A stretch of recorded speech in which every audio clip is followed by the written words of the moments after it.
वहां ये शिक्षा नहीं दी जाती, और इसीलिए आप सबकी जिम्मेदारी ज्यादा बन जाती है कि हम कैसे परस्पर प्रेम से रहें। और मैं जो कह रहा था कि जो पति पत्नी जब लड़ते हैं तो तीसरी पीढ़ी जो बच्चे हैं उसके लिए बहुत बड़ा नुकसान क्या होता है, वो अपने माता पिता को लड़ते देख करके अपने आप को असुरक्षित महसूस करते हैं। वही तो है सुरक्षा देने वाले, और दोनों ही लड़ रहे हैं। और दूसरी बात, जब दोनों लड़ते हैं तो उनके सामने बहुत बड़ी समस्या खड़ी हो जाती है। क्या समस्या? हम माँ का साथ दें या पिता का साथ दें। और इसी उहापोह में, इसी संकट में, इसी तनाव में उनका मानसिक विकास, बौद्धिक विकास, शारीरिक विकास थम जाता है। इसलिए कम से कम बच्चों के लिए उनका भला हो, आपस में मत लड़ो। क्या शादी के समय जब 7 फेरा लिए थे उस समय कोई बात हुई थी कि कुछ दिनों के बाद हम आपस में लड़ाई करेंगे? ऐसा कुछ तो हुआ नहीं था। क्यों लड़ना? शादी होने के बाद में थोड़े दिन में एक दूसरे को समझ लेना चाहिए। पत्नी का स्वभाव कैसा है, पति का स्वभाव कैसा है, किन बातों को लेकर के वो पसंद करते हैं, कौन सी चीज़ पसंद है, कौन पसंद नहीं है, कौन सी बात पसंद है, किस बात को लेकर नाराज होते हैं। कुछ दिनों में एक दूसरे को समझ लेना है। फिर लड़ने की क्या जरूरत है? कितने लंबे समय तक लड़ते रहोगे? थोड़े दिन में समझ लें, और फिर जब साथ ही रहना है, अद्भुत है ना दोनों। और कई बार तो लड़ते लड़ते क्या हो जाता है, लड़ाई इतनी बढ़ जाती है कि दोनों के बीच बातचीत होती नहीं है। ये और ज्यादा खतरनाक है। लड़ाई हो गई, किसी से भी गलती हो, देखो आपस में रहेंगे तो कभी टकरा भी सकते, कोई आश्चर्य नहीं है। वैचारिक भिन्नता ये मनुष्य की फितरत है, बात हो सकती है। लेकिन इस बात को लेकर के इतनी दूरी बन जाए परस्पर के संबंध में कि बातचीत ही बंद हो जाए, नहीं, ये गलत है। हो गई भाई, ठीक है, क्या करना है उसके लिए है, हो गई गलती, क्षमा मांग लो, क्षमा कर लो, इतनी सी बात है। लेकिन क्या होता है, मैं क्यों क्षमा मांगू, मेरे से गलती नहीं है, दोनों अकड़े हुए हैं। क्यों?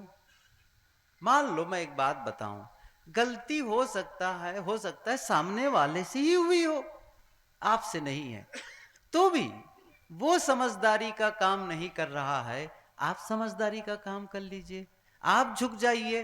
क्योंकि गलतियों को प्रमाणित करना, गलतियों को सिद्ध करना और आपस में कड़वाहट बनाए रखना, ये गलत है।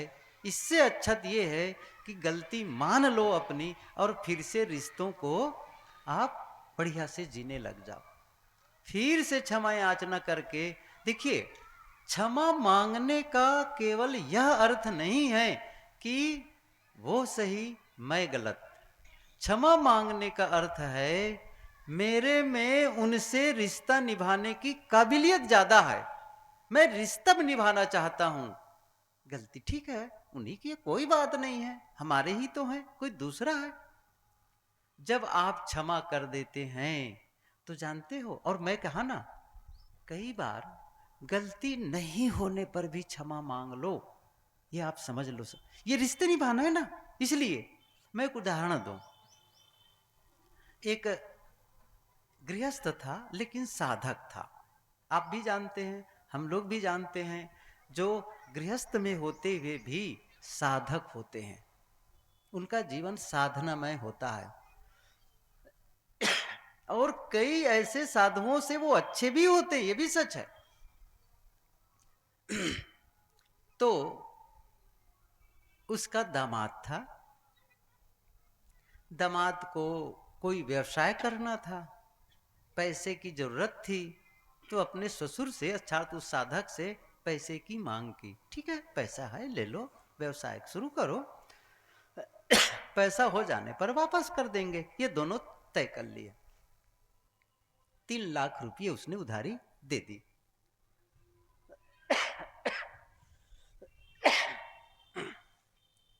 व्यवसाय करने लगा, ऐसा संजोग उसका व्यवसाय बढ़िया चल पड़ा, पैसे हो गए उनके पास, लेकिन पैसा लौटाना वह नहीं चाहा, नहीं लौटाया। इंतजार किए, कहे भी, लेकिन वो पैसा नहीं लौटा रहा था। अब ऐसी स्थिति में उनसे अनबन हो गई। अब ये साधक परिवार वालों से, जो रिश्तेदार होते थे, उनसे भी चर्चा करने लग गए। देखो जी, अमुक दामाद को पैसा दिया और वो पैसा लौटाता नहीं, जबकि उसके पास पैसे हो गए हैं। मित्रों से चर्चा करने लगा, और जब इसको चर्चा का विषय बना लेते हैं ना, तो हमारा वो चित्त का विषय बन जाता है। जब वो साधना में बैठता तो बातें आने लगती। एक दिन उसके मन में हुआ, इससे मेरी साधना ही डगमगा रही है, कैसे करूं? तो अपने जो संत थे, गुरु थे, उनके पास गए। मैं क्या करूं, ऐसा लग रहा है पैसा तो गया, लेकिन मेरी साधना ही जा रही है, मैं क्या करूं, मैं बहुत परेशान हूं। उन्होंने कहा, गुरु ने क्या कहा, एक काम करो, बाजार में जाओ, फल ले लो बहुत सारे, मिठाइयाँ ले लो बहुत सारी, और अपने दामाद के घर जाओ और उनसे क्षमा मांग लो। उसने कहा, पैसे मेरे गए, मेरी कौन सी गलती जिसमें आप कह रहे हैं क्षमा मांग लो?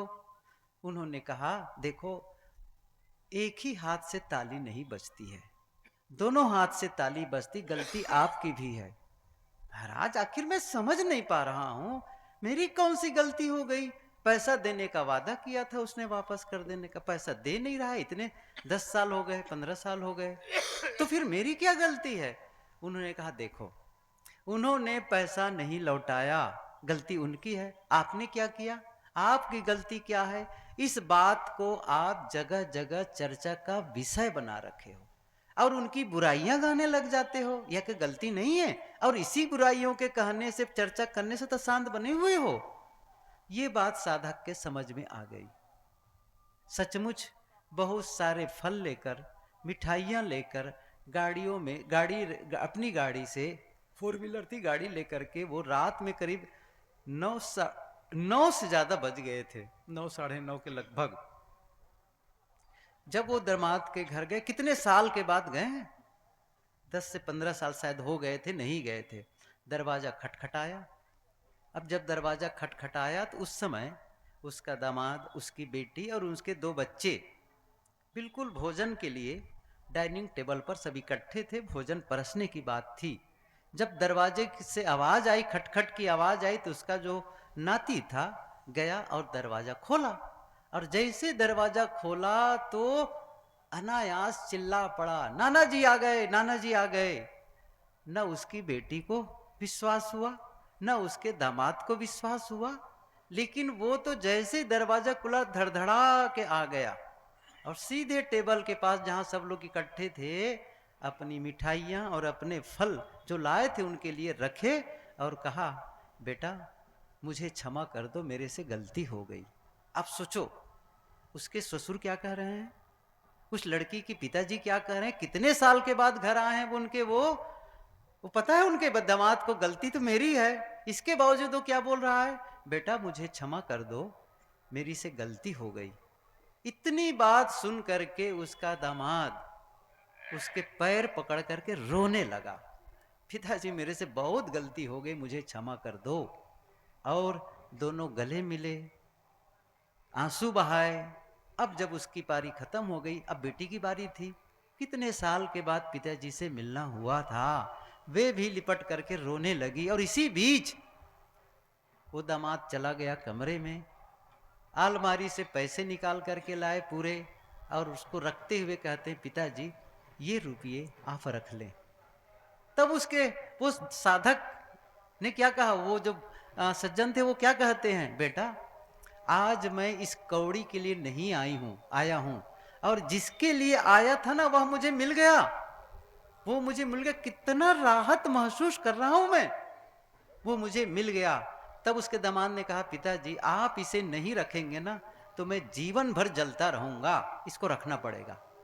अब उनके आग्रह पर उसने पैसा रख लिया, और पैसा रख करके फिर क्या किया, उन पैसों को उन्हीं बच्चों में, जो उनके बच्चे थे ना, नाती कह लो, नाती, उन सब में फिर बांट दिया उसने। और फिर क्या हुआ, सभी लोग गाड़ी में बैठे और अब वो अपने घर ले जा रहे थे।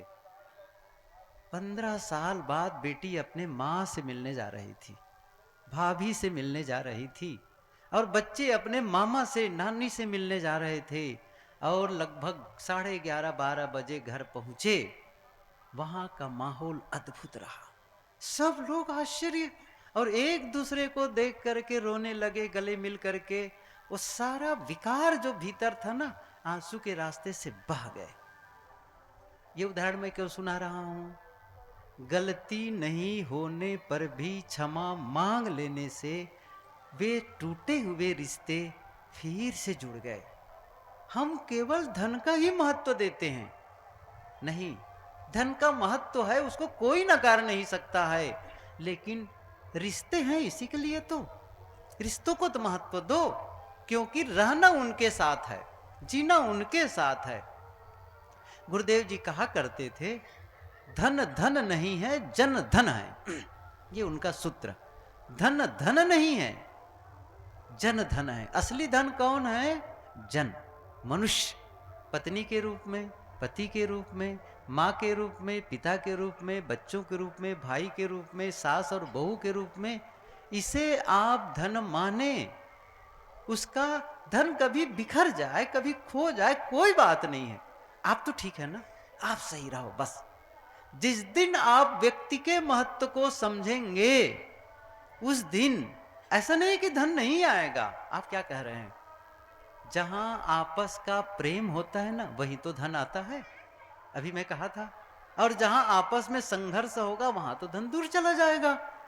इसलिए आपस का प्रेम, प्रेम क्या है? देखो, जैसे आप दीवार बनाते हैं, और जब दीवार बनाते हैं तो ईंटों को जोड़ने के लिए गारा का उपयोग करते हैं। किसका गारा? सीमेंट और बालू का, ताकि वो ईंट को आपस में जोड़े रखे। ऐसे ही मनुष्यों को जोड़े रखने वाला गारा होता है प्रेम और विश्वास का।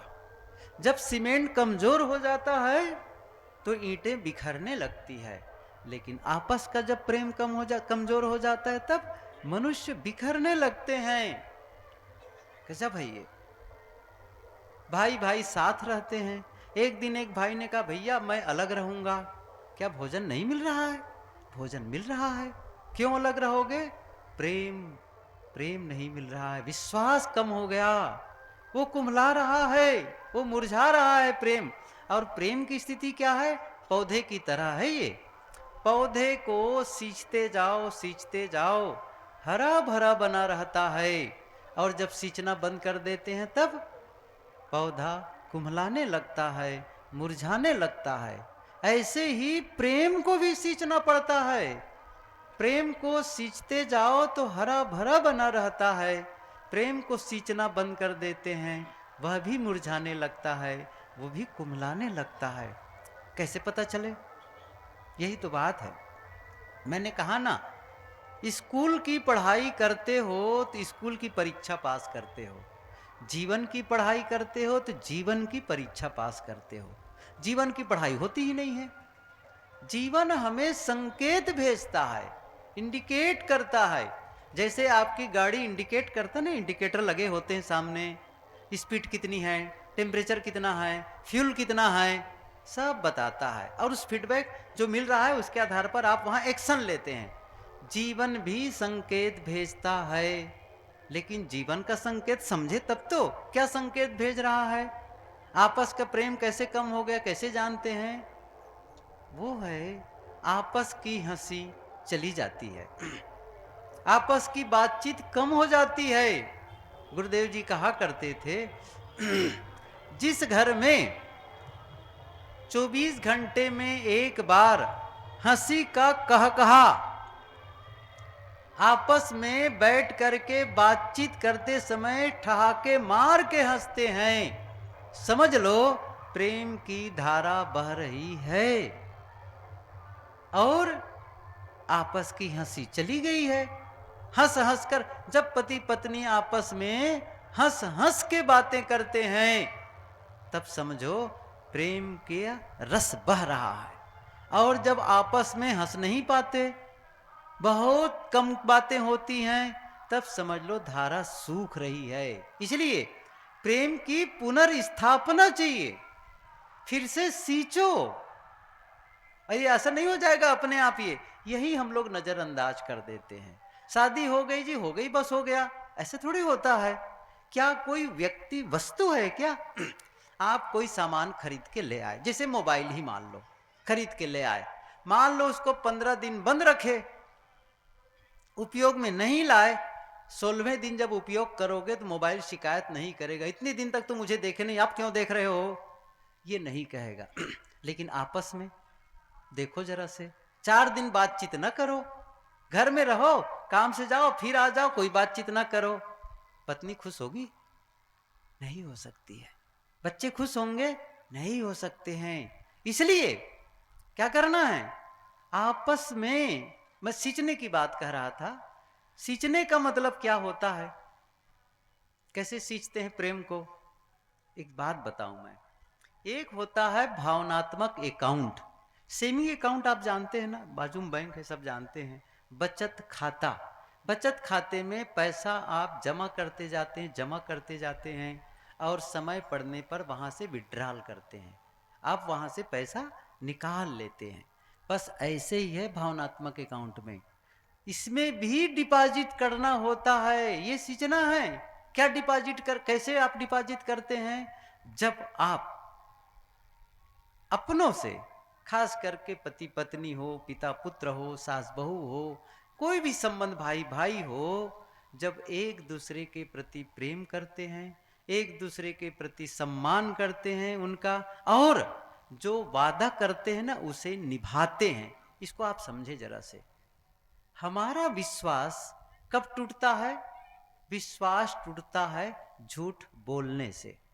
आपने वादा किया था मैं अमुक सामान ला दूंगा या अमुक समय मिलूंगा, आपको वहां ले चलूंगा, अब आशान्वित है, फिर कहते नहीं मैं ऐसा नहीं कर पाऊंगा, या फिर आपने बताया नहीं उनको, वादा को आप नहीं निभाए। कैसे टूटता है बताऊं? जैसे शीशा टूट जाता है, बस ऐसे ही है। विश्वास, झूठ बोलने से विश्वास, वो पुरानी कहानी सुने होंगे गडरिये वाली, जिसने चिल्लाया ना, किसानों के बीच भेड़ चरा रहा था, बकरियां चरा रहा था, भेड़ चरा रहा था, और क्या सोचा कि चलो पता करूं कहीं ऐसा तो नहीं कहीं भेड़िए आ जाएं, तब तो मेरे भेड़िए आया, भेड़िए आया, किसान आ गए डंडा लाठी लेकर के, तब हंस दिया वो, अरे मैं अंदाज लगा रहा था आप लोग आएंगे कि नहीं। दूसरी बार फिर उसने वैसे ही किया, फिर किसान आ गए, सही है, 2 बार उसने धोखा दिया, झूठ बोला, और तीसरी बार जब सचमुच भेड़िया आया, तब अब आपके सच पर भी विश्वास नहीं होगा, क्योंकि विश्वास आपने तोड़ दिया। ऐसे ही है ये, आप जब विश्वास तोड़ देते हैं तो बहुत मेहनत लगती है, ऐसा नहीं कि नहीं आएगा, बहुत मेहनत लगती है, बहुत ही आपको पोलाइटली वार्ता करनी पड़ेगी, क्षमा मांगनी पड़ेगी, और ऐसा विश्वास पूर्ण कई काम करके बताना पड़ेगा, तब पुनः विश्वास आ सकता है, आ जाता है, आ जाता है। लेकिन बहुत मेहनत क्यों ऐसा करें, अपनों ही के बीच में क्यों ऐसा करें, अपने ही तो हैं। इसलिए आप क्या करना है, उसको समय दें, खास करके पत्नी के लिए समय दें, बच्चों के लिए समय दें, माता पिता के लिए समय दें। क्या होता है, समय ही नहीं दे पाते हैं एक दूसरे के लिए। क्यों नहीं दे पाते हो? पत्नी के लिए समय नहीं, बच्चों के लिए समय नहीं है, माता पिता के लिए समय नहीं है, कैसे होगा काम? आपस के रिश्ते ऐसे नहीं बनते दूर दूर से वस्तुओं की तरह, नहीं।